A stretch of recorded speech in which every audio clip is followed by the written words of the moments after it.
రామ్ చరణ్, శంకర్ కాంబినేషన్‌లో వస్తున్నటువంటి 'game changer' ఏ నిమిషాన మొదలుపెట్టారో గాని, ఊహించని అవాంతరాల వల్ల ఈ సినిమా అంతకంతగా ఆలస్యం అవుతోంది.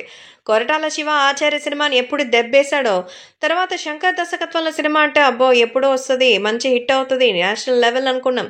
కానీ ఆ సినిమాకి ఇండియన్ 2 సినిమా అట్టర్ ఫ్లాప్ అవ్వడంతో భయం పట్టుకుంది.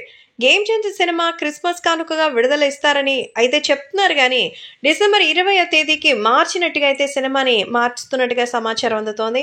సో, ఈ సినిమాకి పోటీగా 'సితారే జమీన్ పర్' అని బాలీవుడ్ సినిమా ఒకటి వస్తోందట.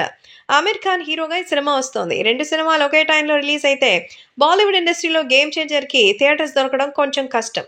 ఇండియన్ 2 సినిమాతో శంకర్ అయితే ప్రేక్షకుల్ని కాస్త డల్ చేశాడు.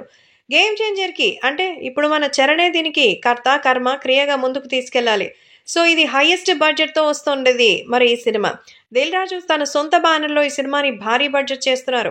ఇక యాక్షన్స్, సాంగ్స్ వేరే లెవెల్‌లో ఉంటాయట. 'గేమ్ చేంజర్' అన్ని వర్గాలకు తగినటువంటి యాక్షన్, డ్రామా అంటూ చెప్తున్నారు. సో, ఈ సినిమాకి సంబంధించిన ఈ అప్డేట్స్ ప్రకారం త్వరలోనే బాక్స్ ఆఫీస్ వద్ద క్రేజీ హిట్‌గా అవుతుందని, నెక్స్ట్ లెవెల్ కాన్సెప్ట్‌తో అయితే వస్తుందని, 'గేమ్ చేంజర్' సరికొత్త రికార్డ్‌ని క్రియేట్ చేయాలని అభిమానులు కోరుకుంటున్నారు. ఎందుకంటే 'ట్రిపుల్ ఆర్' తర్వాత ఆ స్థాయి హిట్ పడకపోతే ఖచ్చితంగా చరణ్ ర్యాంకింగ్ చాలా డౌన్ అయిపోతుంది. వరల్డ్ వైడ్‌గా ఫ్యాన్స్ ఉన్నటువంటి మన గ్లోబల్ స్టార్ రామ్ చరణ్ ఖచ్చితంగా పాన్ ఇండియా రేంజ్‌లో స్ట్రెయిట్ హిట్ కొట్టాలని ఎదురు చూస్తూ సోలో హిట్ కోసం ఆతృతగా ఎదురు చూస్తున్నారు. మరి నిజంగానే ఈ విషయంలో శంకర్ ఎలాంటి మ్యాజిక్ చేస్తారనేదే చూడాలి.